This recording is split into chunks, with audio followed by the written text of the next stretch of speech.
Our first speaker tonight said that his people have been around for 100,000 years that we know about. That's certainly true. There is a difference of opinion about how long our species in general has been on the planet. It's a flash of a second in evolutionary time. Richard Dawkins thinks it might be as long as 250,000 years. Look, you make it 250,000. Francis Collins, the man who did the DNA decoding, the Human Genome Project, who's, by the way, another Christian scientist, or rather, a scientist who is a Christian. I won't make that mistake again.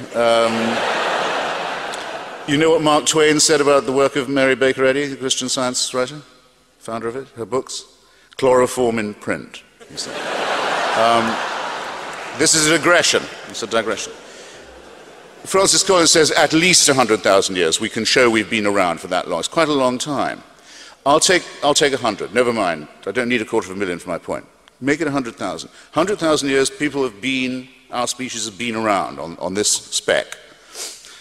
Born, usually dying. Actually, a great number of them in childbirth wouldn't have got beyond being born. For the first 80 or so, 90 or so thousand years, nearly 100, not living more than 25 to 30 years at the most, then probably dying of their teeth, if they were lucky, or of the other needless mammalian things that show us that we bear the stamp, as Darwin put it, of our lowly origin, the appendix we don't need anymore, innumerable other shortcomings of our design. We're designed to live on the savannah that we've escaped from. Terrible disease, suffering, misery, malnutrition, and fear. Where do the earthquakes come from? Why is there an eclipse? What are the shooting stars doing? And awful cults of sacrifice to try and ward off what are in fact natural events. And war, and rape, and the kidnap of other peoples and the enslavement of them. All of this goes on, gradually inching up to the point where you can brew beer, a breakthrough in my view, domesticate animals, separate one kind of corn from another. So very millimetrical progress, but terrible struggle, sacrifice, pain, misery, and above all, fear and ignorance. And you have to believe this if you believe in monotheism. For the first 97, 98,000 of this, heaven watches with indifference. Oh, there they go again. That whole civilization's just died out. Well, what are you going to do? They're raping each other again. They're poisoning. They think that the other tribe has poisoned the well, so they're going to kill all their children. All of this. Just watch all that. 3,000 years ago at the most, it's decided, no, we've got to intervene now.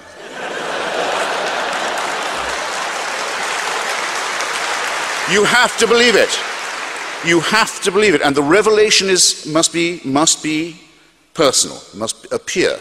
So we'll pick the most backward, the most barbaric, the most illiterate, the most superstitious, and the most savage people we can find in the most stony area of the world. We won't appear to the Chinese, who can already read.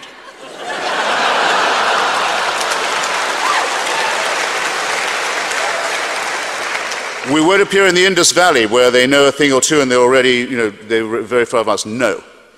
We'll appear to this brutal, enslaved, hopeless, superstitious crowd, and we'll force them to cut their way through all of their neighbors with slaughter, genocide, and racism, and settle on the only part of the Middle East where there's no oil.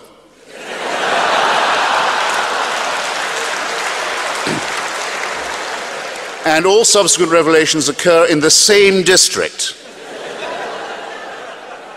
And without this, we wouldn't know right from wrong.